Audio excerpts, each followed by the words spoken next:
Bismillah, Assalamualaikum anak-anak. Bagaimana puasamu hari ini? Lancar? Alhamdulillah. Bu Amin penasaran, apa yang kalian bayangkan kalau kalian mendengar kata ngabuburit? Ya, apa kalian bayangin bubur? Wah, nggak ada ya hubungannya dengan bubur. Tapi pertemuan kali ini kita akan membahas tentang ngabuburit, sebuah aktivitas yang ada di penghujung puasa kita. Ya, tahukah kamu ngabuburit sebetulnya istilah Sunda ya. Awalnya dipakai untuk menggambarkan kegiatan yang khusus anak-anak yang baru belajar puasa sebetulnya ya. Mereka dialihkan ya perhatiannya supaya lapar, hausnya nggak terlalu terasa ya. Jadi mereka bisa puasa penuh sampai sore. Kalau dulu ngabuburit khusus untuk anak-anak kecil yang baru belajar puasa, sekarang istilah ngabuburit sudah umum ya, tidak kenal usia lagi ya. Dari muda sampai tua itu ngabuburit semuanya ya. Mengisi penghujung ibadah puasa dengan hal-hal yang positif tentu sangat bermanfaat. Entah itu tilawah, mengikuti kajian singkat, berzikir, berdoa, itu semuanya bermanfaat. Tapi buat sebagian orang, mungkin kegiatan-kegiatan tadi nggak asik ya. Nah, padahal saat Ramadan itu ada rambu-rambunya. Ya, ada rambu-rambunya. Sayang sekali banyak kegiatan yang bisa merusak nilai ibadah puasa tapi sering kali dilakukan.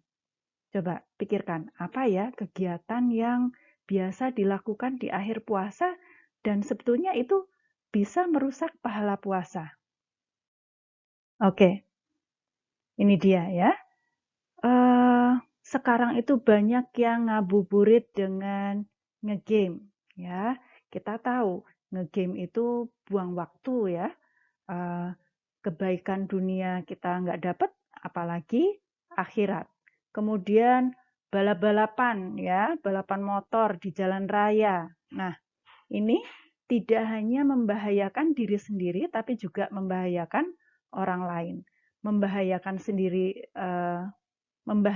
diri sendiri aja tidak boleh, apalagi membahayakan orang lain.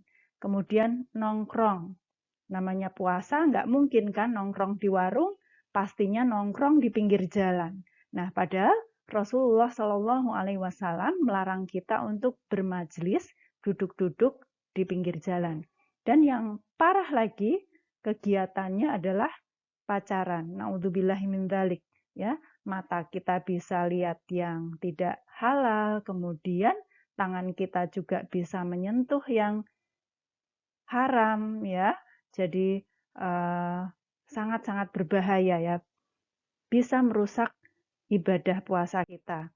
Nah, ingat ya, hakikat puasa itu bukan sebatas tidak makan, tidak minum, tapi juga menghindari hal-hal yang sia-sia, perbuatan yang sia-sia. Nah, apa sih perbuatan yang sia-sia itu? Ya, perbuatan sia-sia adalah perbuatan yang tidak bernilai taat, tapi juga tidak bernilai maksiat. Ya, nah kalau yang tidak bermanfaat dan tidak bernilai maksiat aja tidak boleh ya, apalagi yang mengandung maksiat ya. Nah, karenanya kita harus betul-betul ya memperhatikan adab-adab berpuasa supaya sempurna pahalanya.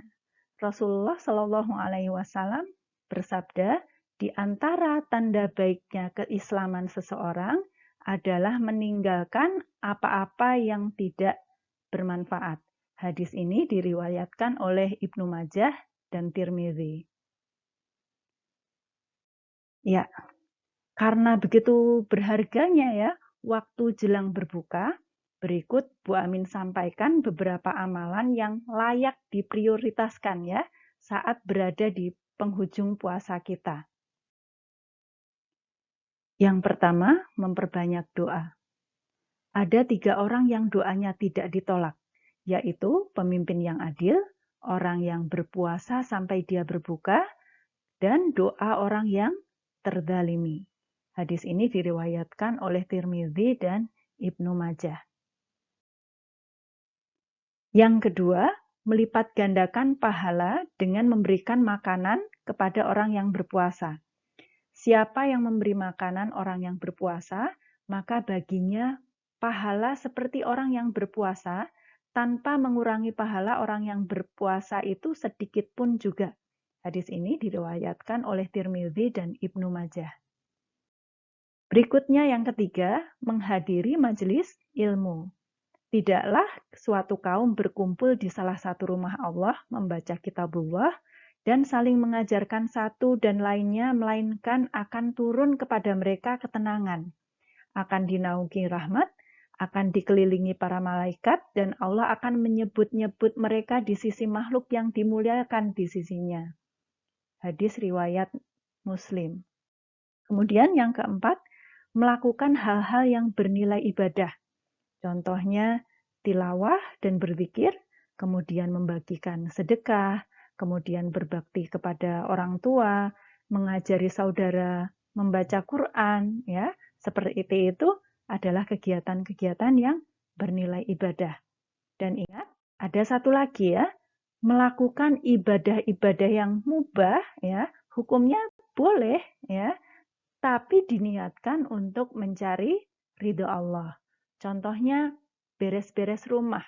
Itu sesuatu yang mubah, tapi kalau diniatkan untuk beribadah, ya, Allah itu menyukai keindahan, kita pengen rumah kita indah, ya, maka itu bernilai pahala. Kemudian olahraga, supaya tubuh kita kuat, ya, kemudian bisa bekerja, bisa beribadah dengan lebih baik, maka itu adalah olahraga yang bernilai pahala. Dan yang tidak kalah pentingnya adalah membaca buku yang bermanfaat, ya. Itu mubah saja, ya. Tapi kalau diniatkan untuk mencari ridha Allah, maka itu berpahala. Insya Allah itu yang ingin Bu Amin sampaikan. Mudah-mudahan bermanfaat ya. Kita berdoa semoga Allah ya memberikan kita petunjuk, memberikan kita tuntunan, supaya kita bisa mengisi hari-hari kita di bulan Ramadan dengan penuh ketaatan. Bu Amin minta maaf kalau ada kesalahan dan ada kekurangan. Mudah-mudahan semuanya ini bermanfaat.